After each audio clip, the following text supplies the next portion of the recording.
అందరికీ నమస్కారం. Welcome back to my channel. ఈరోజు వీడియోలో 2024 ఫిబ్రవరిలో వసంత పంచమి ఎప్పుడు వచ్చింది, అలాగే పంచమి తిథి ప్రారంభం మరియు ముగింపు సమయాలను చూద్దాము. అంతకంటే ముందు ఎవరైతే నా ఛానల్ని ఫస్ట్ టైం విజిట్ చేస్తున్నట్టయితే లైక్ చేయండి, షేర్ చేయండి, సబ్స్క్రైబ్ చేయండి. వసంత పంచమి, దీనినే సరస్వతి పూజ అని కూడా అంటారు. మాఘ శుక్ల పంచమినే వసంత పంచమిగా మనం జరుపుకుంటాము. ఈరోజు సరస్వతీదేవిని ఆరాధిస్తాము.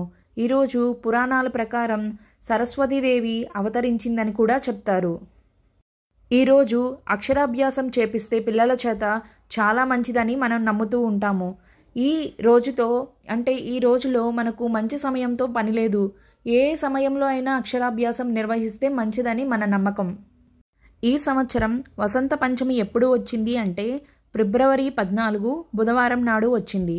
ఇప్పుడు పంచమి తిథి ఎప్పుడు ప్రారంభమైంది, ఎప్పుడు ముగుస్తుందో చూద్దాము. పంచమి తిథి ఎప్పుడు ప్రారంభమైంది అంటే ఫిబ్రవరి 13 రాత్రి 8:28తో ప్రారంభమవుతుంది.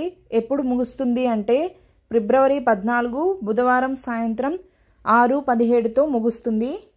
ఈరోజు సరస్వతీదేవి వద్ద పెన్నులు, పుస్తకాలు ఉంచి విద్యార్థులు పూజిస్తారు.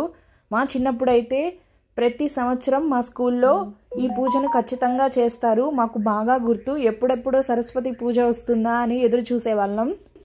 మరి 10th క్లాస్ పిల్లలనైతే దగ్గర కూర్చోబెట్టి పూజ చేయించేవాళ్ళు. అది మాకు ఇంకా గుర్తుంది. మీకు కూడా ఇలాంటి మెమరీస్ ఉన్నాయా? ఉంటే కామెంట్ చేయండి. ఈ వీడియో కనుక మీకు నచ్చితే లైక్ చేయండి, షేర్ చేయండి, సబ్స్క్రైబ్ చేయండి. Thanks for watching.